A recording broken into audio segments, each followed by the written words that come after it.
My name is Sandra Whiting, and I welcome you all to the final discussion on online conversation and stories about Little Jamaica, Eglinton Avenue West. And this session is being recorded for future, so people will be able to go in and have a listen to what we discussed today. Um, we have two of our guests here. We're hoping that the other two will join us, but as they say, who is here is who is makes the party.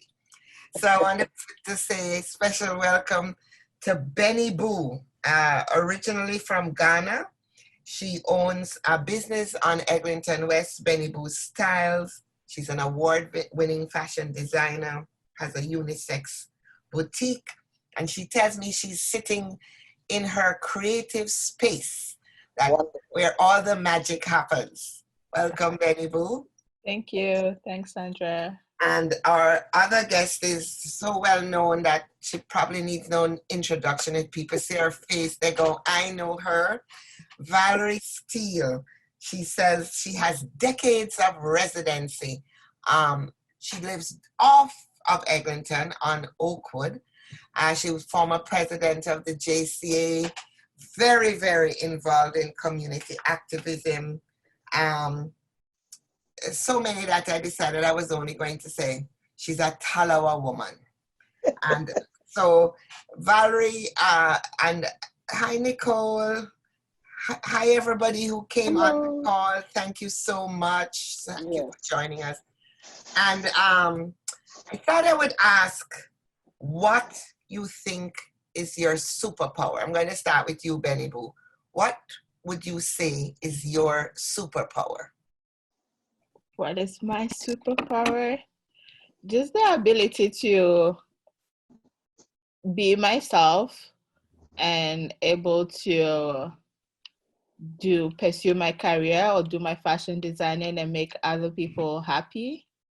Okay. So in my own little way, one outfit at a time, I think.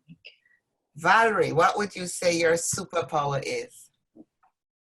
I believe that my superpower lies in the fact that I am really comfortable in my skin. And wherever I am, whatever you see is what you get.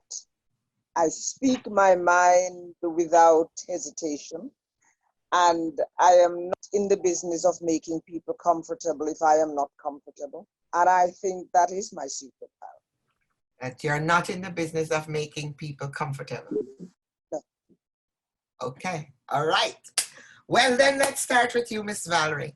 I wanted to ask you of one of your earliest memories of Eglinton West, or what does Eglinton West mean to you as somebody who has lived in that neighborhood for decades of residency?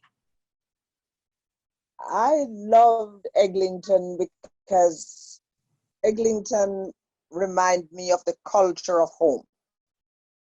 That's where I could go and I could smell the foods that we like so much. There was a bakery, the first bakery in Eglinton was Spence. And of course, we who migrated in the early years, we wanted our hard dough bread. And that's where you would go to get it. Because as I always say, I am Jamaican through and through. I just don't sleep in Jamaica on a regular basis. So Eglinton means to me Little Jamaica, because everything you wanted, you would get. And in those days, you had a lot of, West Indian stores. So if you want, whatever it is that your heart desire, you could have gotten it.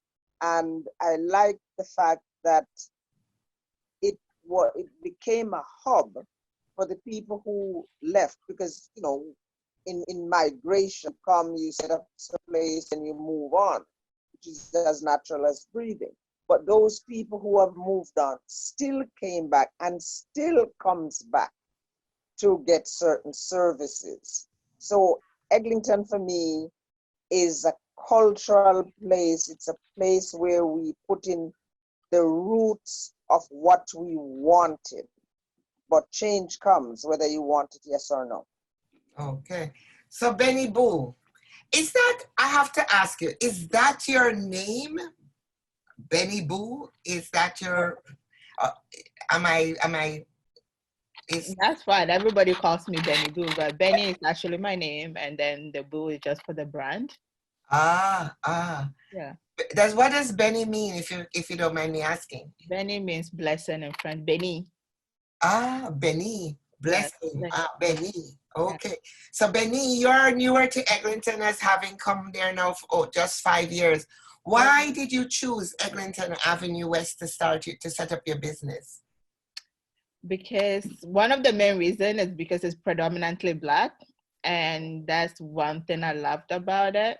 When I first came to Canada, I was actually in Victoria, British Columbia, and so you don't see a lot of Black people. It was mostly white. In my school, we weren't that many Black folks in there. I went to college over there. So when I came to Toronto, I loved it because I can see my own kind of people. And that's the main reason why I chose Eglinton West, nothing more than that. And then I visited the neighborhood and all those little shops. And like Valerie said, you can get every little thing that you want from back home. Our cultures are very similar, even though I'm from Africa, Ghana, and she's from Jamaica. But we're very much similar, even the food and stuff like that. So all those little things attracted me to Eglinton West. Oh, good. Thank you. Our other guest has joined us. Thank you, Dr. Jill Andrew. Welcome. Please unmute. Please unmute. Oh, I'm muted. Oh dear. Here I am. We're so delighted to have you. Realities. Let me just do a proper introduction. Dr. Jill Andrew is the MPP for Toronto St. Paul, serves as the NDP Culture Critic, Women's Issues Critic, and she's a member of the NDP Black Caucus, the first of its kind in, I'd say, Canada. She was a columnist, an educator, a speaker, a writer, co-founder of Body Confidence Canada. It had so many things, I am not saying more. So we are delighted to have you with us today. Oh, I'm honored to be in your presence, quite frankly. Okay, it's always a pleasure to see you, and thank you very, very, very much for having me and for hosting this wonderful conversation on Little Jamaica. Oh, so the question I asked our other two guests was, what do you think is your superpower? Ah, my goodness. What is my superpower? You know what? My superpower is being able to make people laugh, during tough or challenging times. I also think my superpower is being able to multitask. Sometimes multitasking is not a power, though. Sometimes you have to center self-care. But I certainly feel that I'm one who can bring folks together, and I can get us laughing at times when we need to take a break from, the challenges and recenter so that we can be strong the next day. Okay. So give us why is it so important that you work in this community? How do you feel representing this community? And did you know Little Jamaica before you became its representative? Right on. So I knew Little Jamaica because of my dear mother, who is not Jamaican. She was born in Dominica, raised for quite a while in Trinidad, where I lived as well for a short bit. But, the memories I have of Eglinton West, is being dragged with my mother to the hair shop. Predominantly going to Monica's, and always seeing a sense of community. These were not stores, these are not stores. These are families, these are extension to family.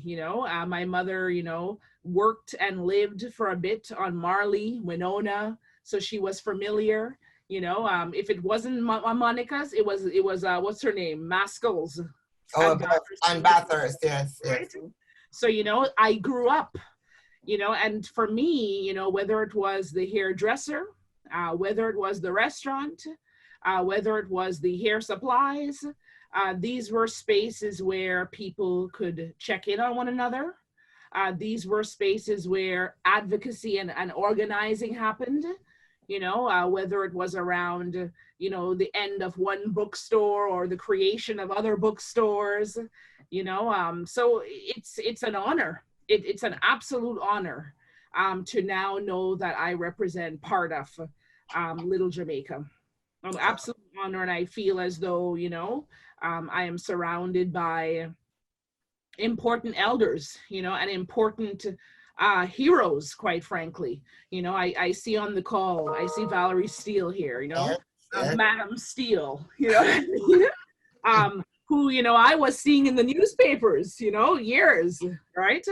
So it's a real pleasure to be here and to be participating, and now to be advocating, for things like the Eglinton Crosstown to be done with finally, and for supports for our small businesses, which have been particularly hit with COVID-19. And I have to say thank you to the Canadian Black Chambers of Commerce and to the BBPA, another icon in our community, for putting forth such strong voices about how important it is that Black leaders are at the table for COVID-19 recovery.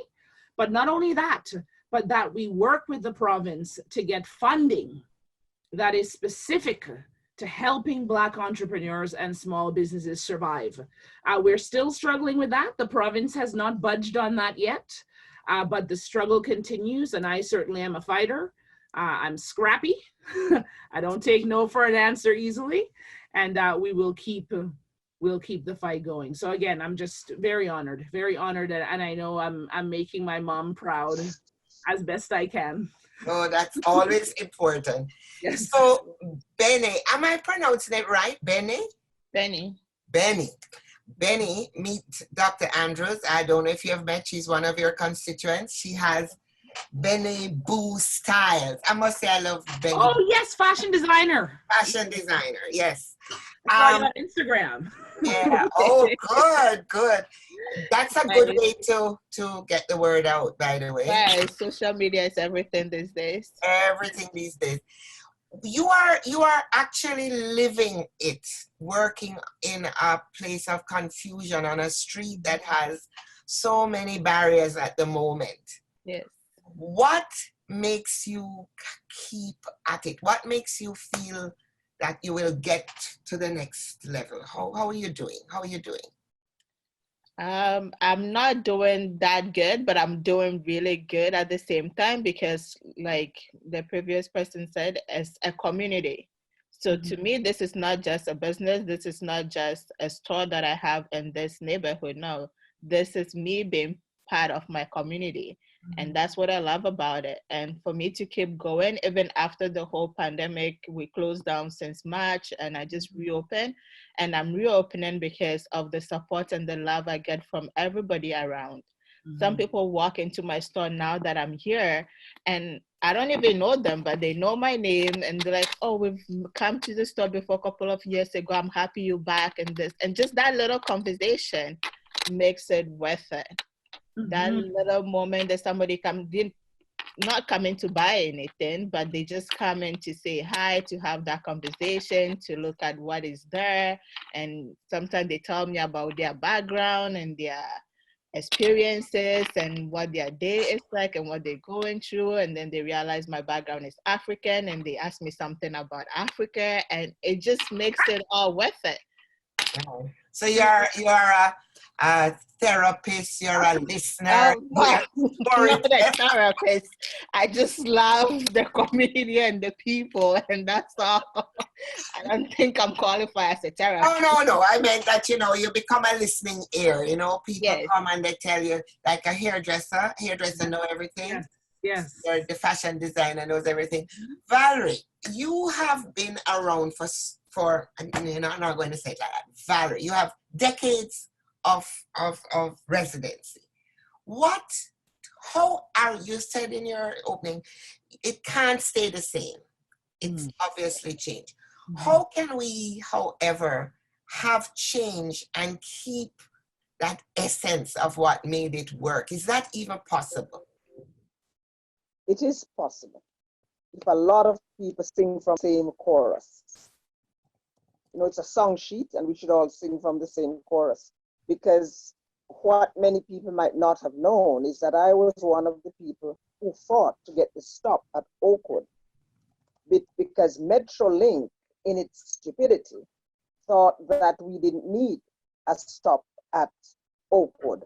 We could walk all the way. You know, we ethnic people, we have nothing better to do but to walk all day. So we would leave Eglinton West and then go over to Dufferin and walk back to Oakwood. And we said no, and we fought, and they had to relent.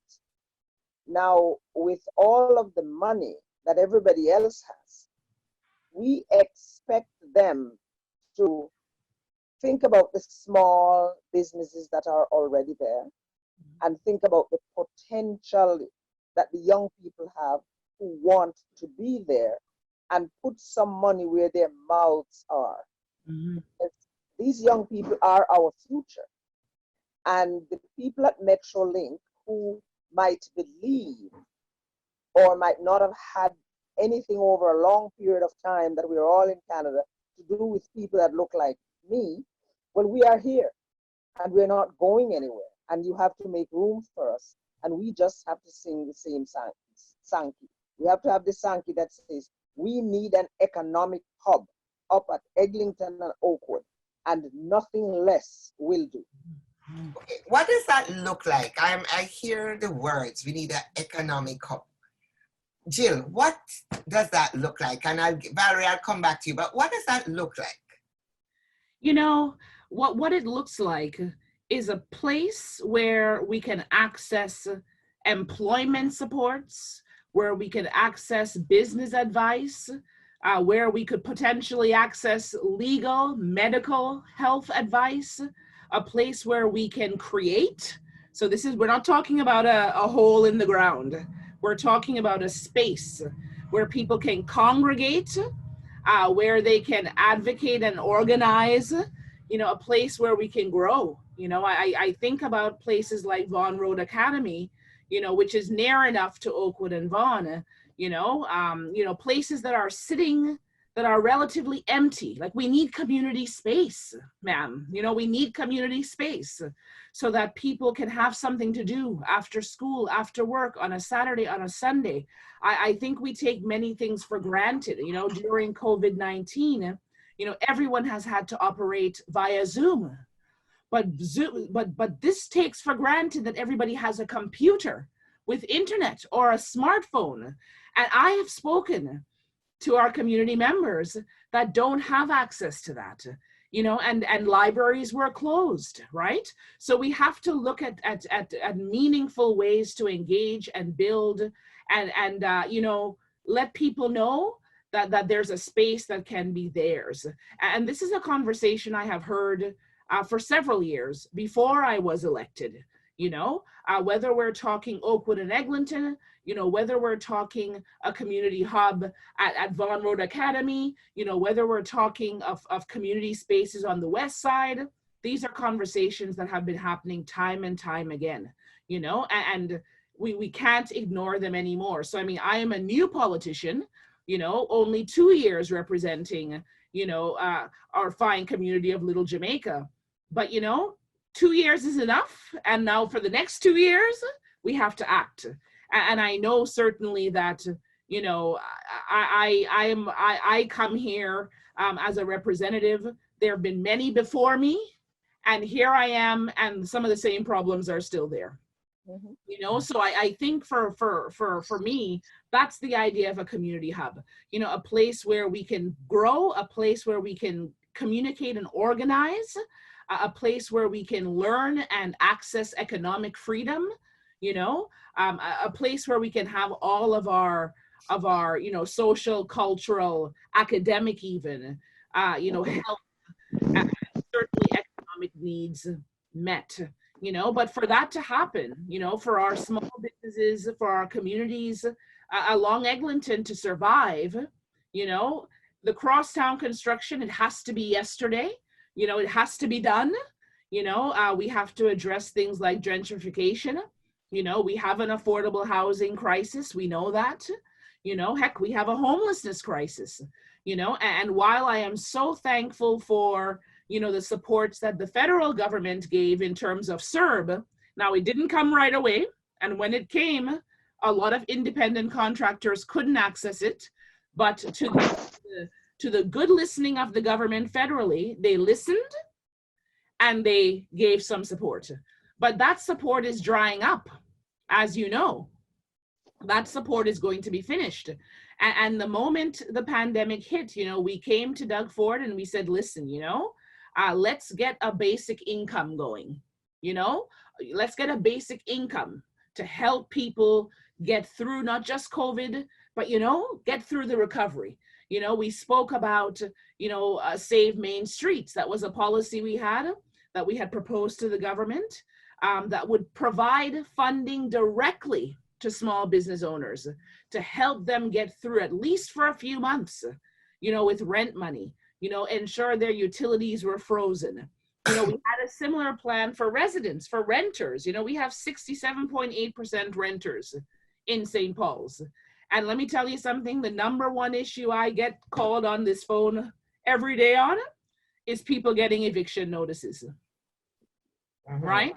And come August 1st, you know, when the emergency measures ban is removed and all of these people are then thrust into landlord tenants board, what we're going to see is a mass eviction across Ontario, right? Because people's rent is just growing and growing and growing and growing, while so many people have been laid off from work, while so many people have been depressed with mental health challenges during this time, while we have a government provincially that has cut $330 million from mental health supports. You know, we have parents sitting at home, childcare, there isn't a plan for childcare. School is supposed to start in September. There are many things that we need help with. So, you know, a community hub doesn't answer everything, but it at least gives us a space, a brick and mortar space where we can congregate, we can grow, we can organize, we can align the challenges we have so that when they're brought to people like our city councilor, or when they're brought to me, or when they're brought to a school trustee, they're not coming with one person behind them. They're coming with hundreds of people behind them. You know what I mean? That's my thought. Okay, wow. Okay, there are so many issues. Valerie, coming back to you, and Benny, we'll get back to you as well. How do you see getting such a hub started? Because where would it be? Who would argue? Because, you know, we keep saying they, but sometimes we have to go, what are we going to do? Valerie, what are you starting to organize, Madam Decades of Residency? And you think you are finished, but you're not finished. Oh, I should be finished. I should be sitting on the sidelines, not even speaking to you today. But No this matter. work is perennial. It's endless. This work is never done. It's never done. And one of the things that COVID has exposed is the open wounds that some community have been living with, speaking about, acting on. As soon as we take one step forward, they push us 20 steps backwards. Now it is crystallized that things have to change. From where I sit, nothing would please me more in my lifetime than basic income. I don't like help. You just help me. I'm not drowning. Go away with your help. Give me sustainability. So, for example, Metrolink, I'm sure they have a lot of money. And Metrolink need to step to the plate and let us know what it is going to leave here as a legacy. Because you can't just come and break down our shops and break down our stores and break down our homes, build your bricks and mortar, and then you're gone to your private white enclave, leaving us in the city to struggle. Struggling is something that, as a long-time resident of Canada, I have never believed that in this rich country you should have to struggle. Working hard is a different thing, but the working poor, I know people who have worked all their lives in this place and they're no further ahead. because the money is never enough. And the support for that little money doesn't come the way it's supposed to. So what we have to do, for me, is to educate the locals to understand that there are certain things that they should demand because other people get it without actually demanding it. So as far as I'm concerned, they could build another tower on top of Metrolinx to make us have our hub. That's how indifferent I am to how uncomfortable they will be. Because as I told you up front, Sandra, I'm not in the business of making people comfortable.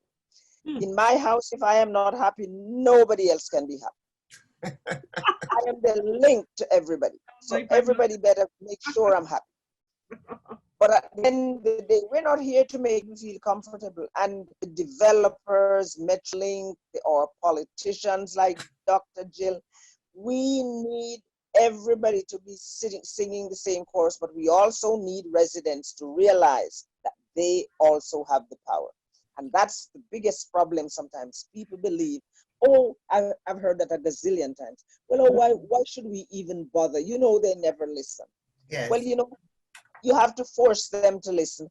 And now that COVID has taken off that, I don't call it a sheet, I call it a duvet from the eyes of the blind, the willful blind. Let's get on with getting what we want because we deserve it. And we deserve better. Okay. We are all citizens of this place. We are living here. I always say, grow where you're planted. This is home. This is home. And so my question, Benny, are you a member of the BIA? Currently, automatically, you are a member. So when I was at Kiel and Eglinton, I wasn't really participating because I didn't like some of the way they go about the organization and yeah. Okay, well, here is the deal. We don't always have to like everything, but we have to get involved. If you're not inside, hard to change anything. So people say, what about BIA support?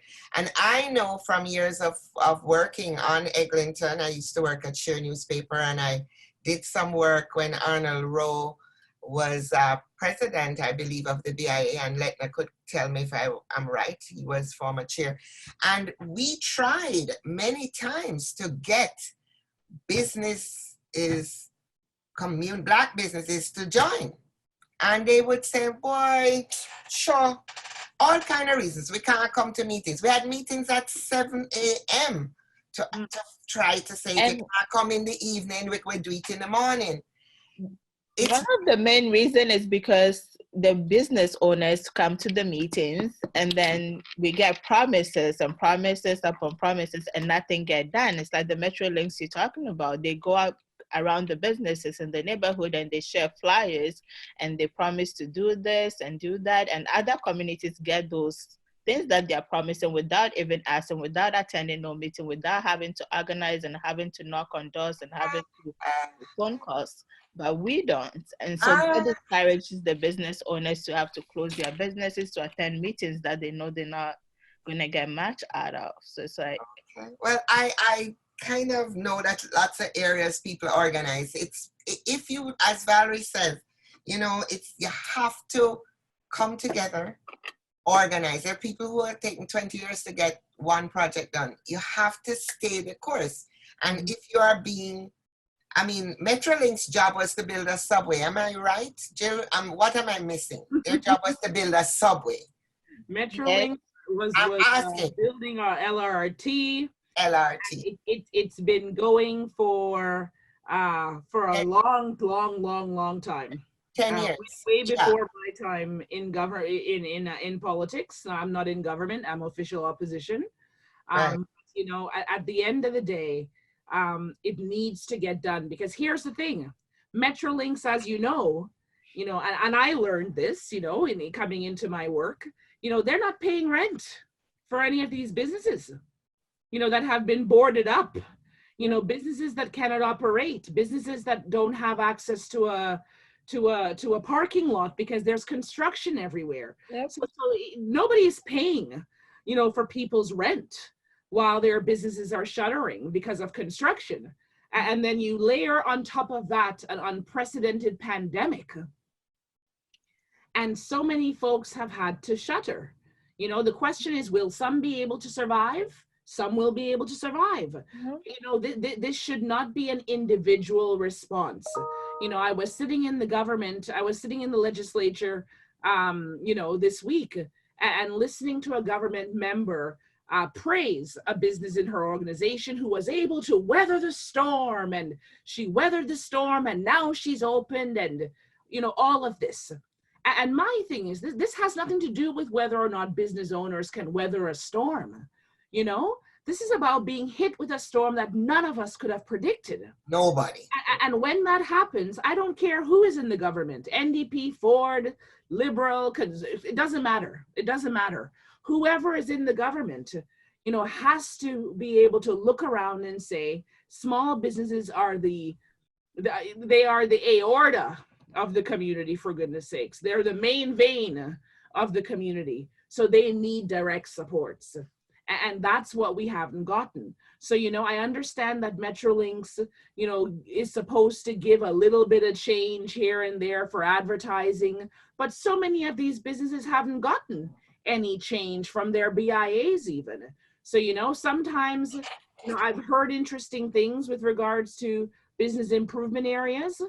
Some folks are, you know, have a strong relationship with their BIA. There are equity issues within BIAs sometimes, where some, you know, business owners don't feel heard or don't feel represented.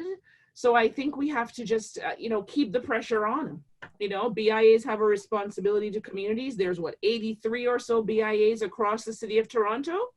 They all have the same mandate. And if you don't know it, you can check out the City of Toronto website.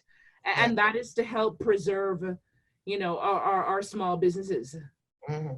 I see Ms. Letner here says on the call that Mike Harris had stopped the project when he was premier, and that caused immense delay as well. Valerie, you have a comment?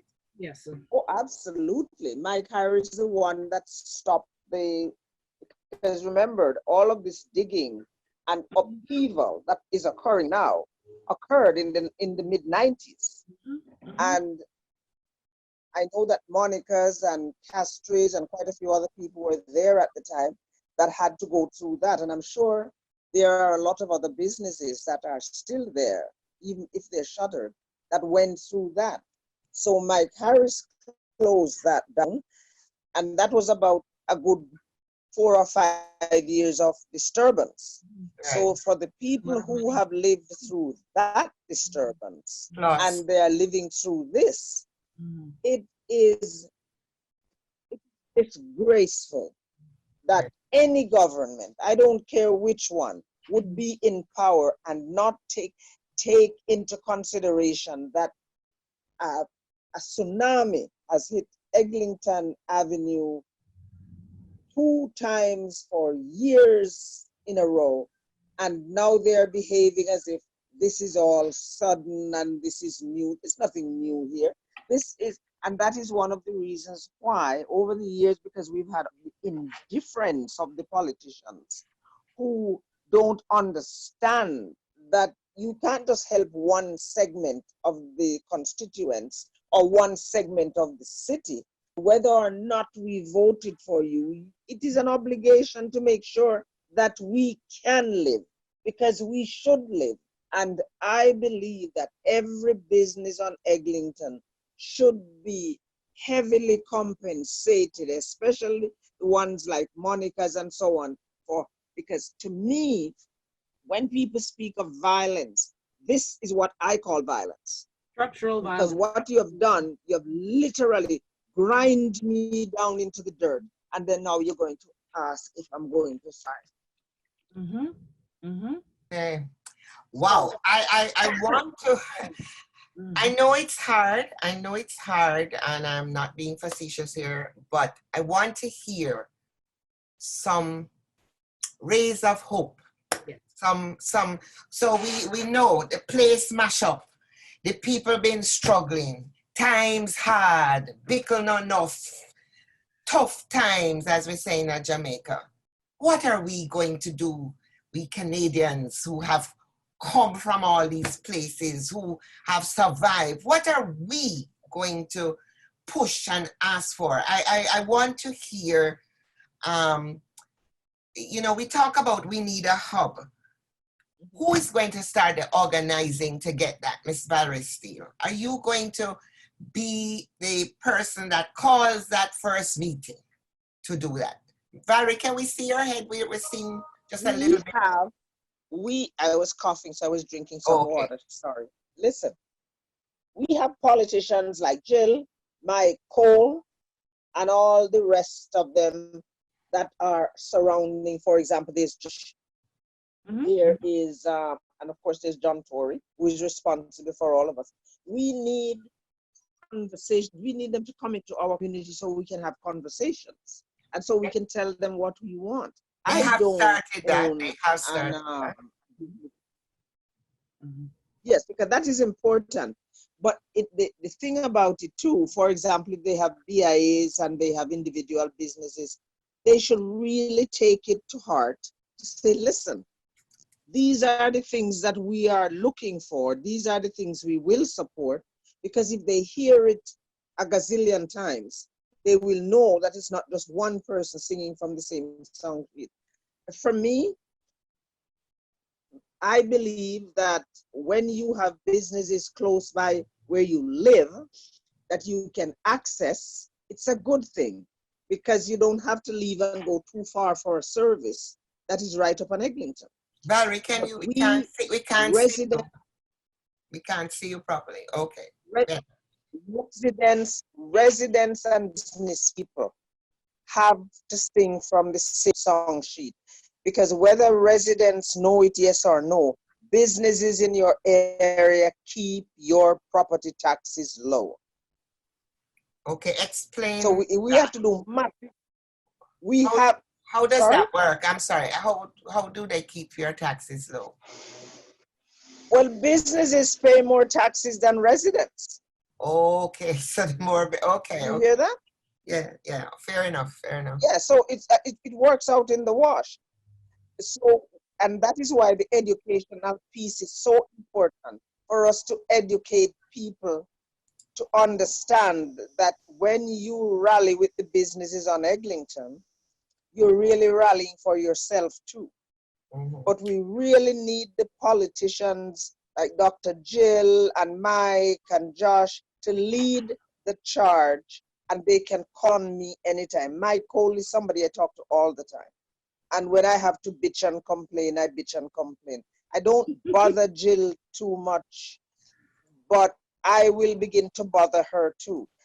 But at the end of the day, we are no longer asking, we are demanding that this atrocity that has happened to Little Jamaica and the rest of Eglinton, because it's not just Little Jamaica that is affected, all along Eglinton Strip, it has been disadvantaged for a long time. And this inconvenience of construction, people should be compensated, because they're going to tell, oh, we don't have money for this and we don't have money for that. There is always an abundance of money for what they want to do. There is hope. I am not hopeless. Okay. I am not hopeless. Right. The thing that would give me more of a pause is that the business people on Eglinton might not be convinced that they have power. Right. But they do. So at this time, we're joined by the president of the BBP, Nadine Spencer, and I wanted her to give an update of the meetings and what has started to happen with the BBP, the city, and Eglinton West. Welcome, Nadine. Thanks, everybody. Thank you all for being here. Miss Letna, good to see you. Dr. Jill, Andrew, Jill, I love you. It's so good to see you. Really good to see you too. Yes. And Valerie, good to see you. And of course, my darling Benibuka, it's so good to see you. And everybody else, thanks for being here. And of course, Sandra Whiting for hosting. Sandra, we're not having any spoilers. That's next week's conversation, the post-recovery talk. Okay. Darling. All right. Well, you could say what has started the website. Let's talk about. Yes, the website has started, and of course, this awesome series with storyteller Sandra Whiting. You know, what we want to do is sort of it's in phases. So this is to, you know, it's called I Remember Little Jamaica When, to share the stories of what is and the history. So we have that bond, you know, when we talk about this area being a cultural section of the city, the vibe that I like to talk about, we want to build on that.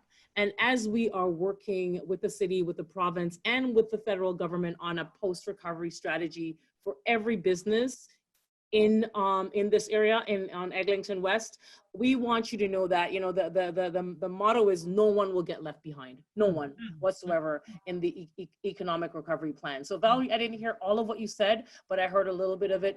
But just know and understand that BBPA in the community is really about being hands-on and working with every single store one by one, working with government one by one to make change. And you will see that. You will see that over time. So join us next week as we begin the first discussion on what post-recovery looks like, not just for a COVID era, but in terms of Black business economic success and sustainability. Is going to be a very exciting future ahead. So thank you. Okay, and there is a website for Little Jamaica. I will ask Gavin to put it up on the chat by the end of it. So, Miss Benny, what hopes, what would you like to see if you had your way and somebody came today and said, I'm your angel? And you could tell them what you wanted. Jill arrived at your doorstep and she said, I'm your angel.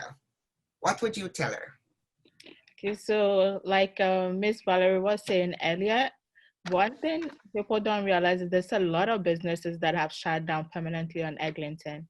And one of the main, beside all the reasons that they previously mentioned, is because of the construction. There's so much traffic and people are not even willing to come to the neighborhood anymore. People that used to frequent the neighborhood to support the businesses or even visit their families are no longer willing to come into the neighborhood because of the construction, the bad roads, and the traffic. And that's one thing I will, for one, see to change. If this construction had been going on way before I moved on to Eglinton and it's still going on, when is it going to end? What are they going to do about it?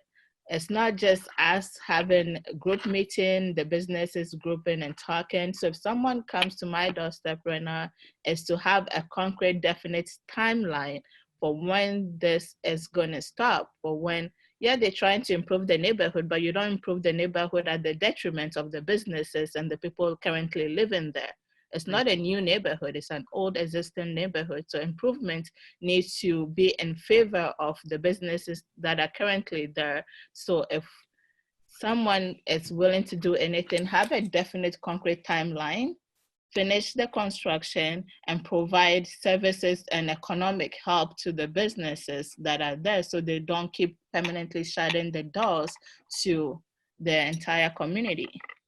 Okay. Thank you. Look at that. Well, if I may just jump in and say, you know, there was a bill, and I'm forgetting the bill number now, but it was a bill around transportation and you know, getting things moving, as the government would like to say. You know, what we as official opposition NDP, what we do when the government puts forth bills is we offer amendments. One of those amendments was to ensure that when you're building things, you know, whether we're talking transportation, whether we're talking the Metrolinx projects, whether we're talking new homes, you know, that there needs to be community benefit agreements. There needs to be something coming into the community, you know, to say thank you to the community for all of this upheaval. Community centers, libraries, community hubs, you know what I mean? Centers for health, senior centers, for goodness sakes. You know, and that amendment was shut down by the government. So, you know, what I've often said when I stand in the House, you know, I've been standing in the House now since last year, trying to raise awareness about Eglinton Crosstown, you know, about the crisis that our small businesses were in even before COVID, right? You have to give communities something. And the reality is, if communities aren't getting rent relief for their residential homes, how are they supposed to shop to help keep the commercial spots open? You know what I mean? Even if it's online with COVID-19 or whatnot. So we have to help. I think what happens sometimes in this government is there's a very individualist, neoliberal, pull yourself up by your bootstraps ideology that permeates government choices. And I understand that as individuals, we have a right, we have to do our hard work, we have to put our best foot forward, but we also have to understand that there's systemic injustice. We have to understand that there's long histories of Black entrepreneurs not getting funding from banks because of straight up racism. So this is not about individual pulling up yourself by your bootstrap. You can get A's, A+ throughout university and still get told no at the bank simply because of the melanin in our skin. So this is why we need our governments to step in and equalize things, you know, provide funding. So I mean, thank you to the BBPA, for goodness sakes, and to the Canadian Black Chamber of Commerce for saying to Doug Ford, hey, we need, you know, a Black leaders, you know, economic network. You know, we need a network of Black leaders at the table to talk about the COVID recovery plan. That is crucial, you know, and as a party, we backed the BBPA on that. We backed the Canadian Black Chambers of Commerce. I have personally written, you know, to the Canadian Black Chambers of Commerce in support, and we've also written to Ford on this, you know, and we need that help. This is not a handout. This is not about handing out. This is not about people not working hard. If anything, I would say that Black racialized business owners maybe sometimes even work harder because of all the other societal barriers and hoops that we have to jump through. Anything we do excellent, we have to work 10 times harder. So why would our small businesses be any different? So, you know, we have to keep going. You know, I think about organizations like OVNAP, you know, Oakwood Vaughan Neighborhood Action Plan. I think about Black Urbanism TO. You know, I think about CP Planning, organizations that do work around organizing, you know, around getting community members ready to depute, you know, at the province level or to depute at City of Toronto. These are how we have to get our voices heard. You know, I think, you know, going back to something I think Ms. Steele said, you know, about people feeling down and out, but we have to keep talking.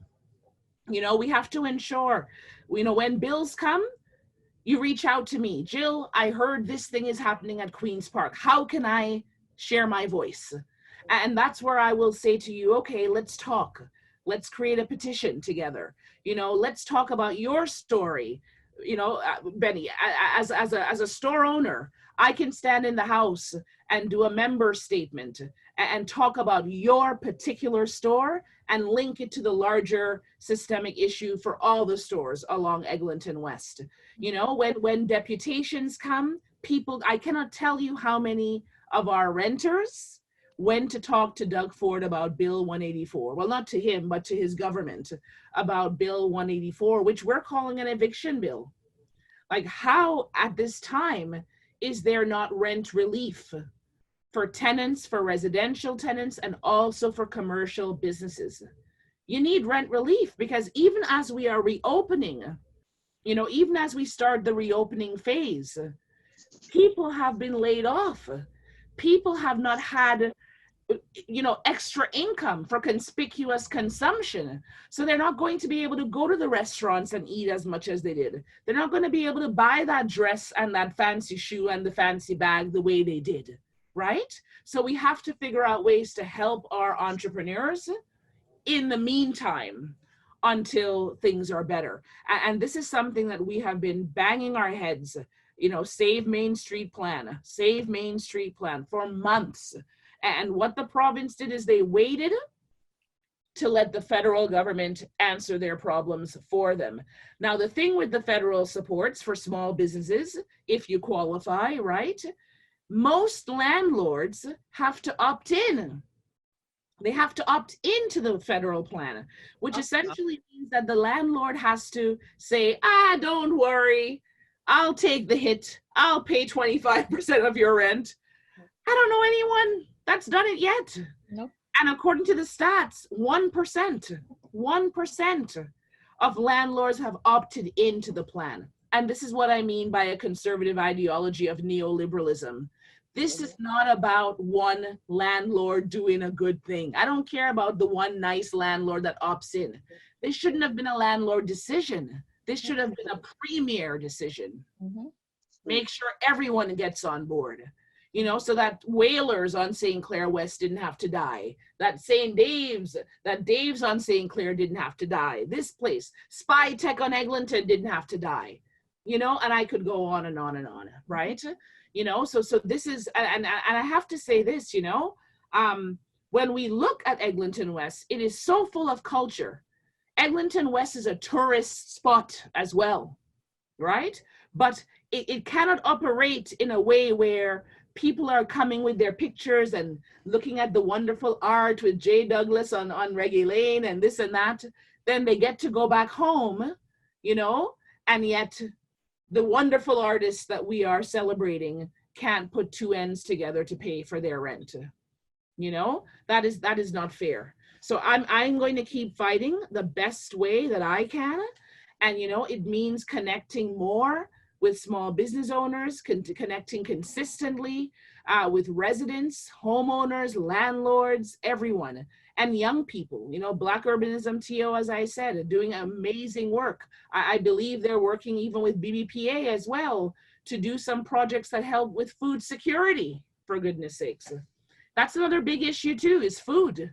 You know, access to fresh vegetables, access to culturally relevant foods that don't break the bank during a pandemic.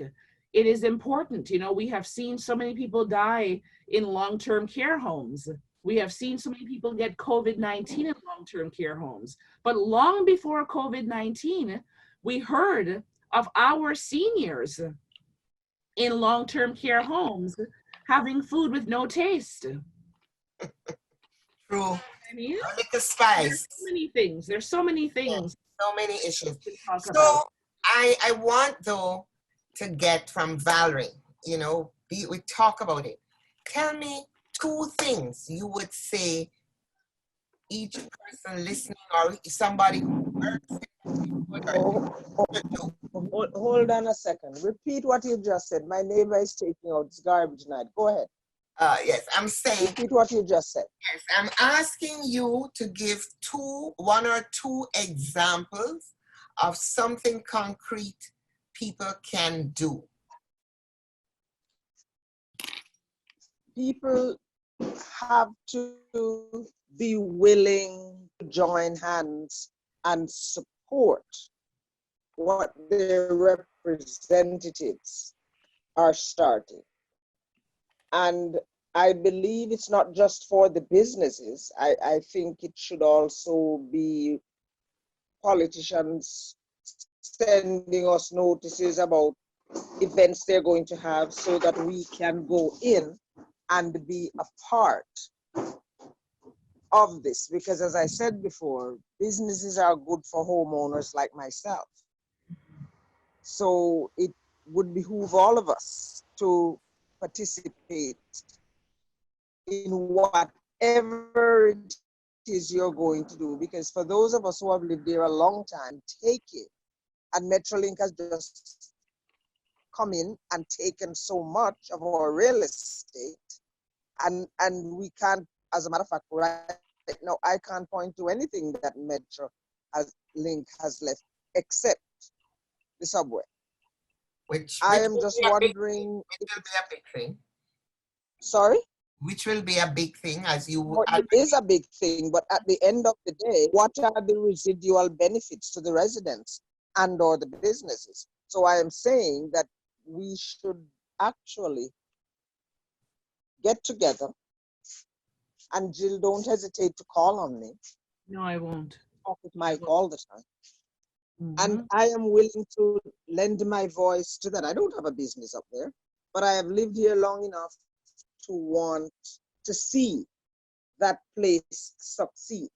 Right. And for another thing that I want to see things that represent the heritage of what was before.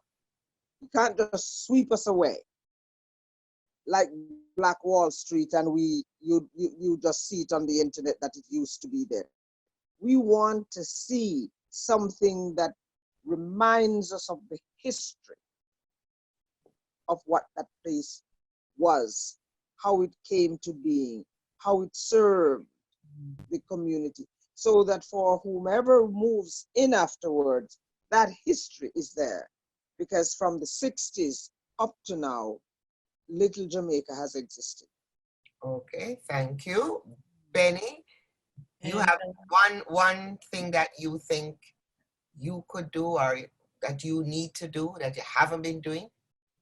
Okay, for me, having to keep my shop on Eglinton is a big contribution that I find that I can provide to the community, because having a store that kind of bring up the little morale of the community. The thing is, the narrative about Eglinton and Little Jamaica needs to change. And so that's that's a little bit I'm trying to do.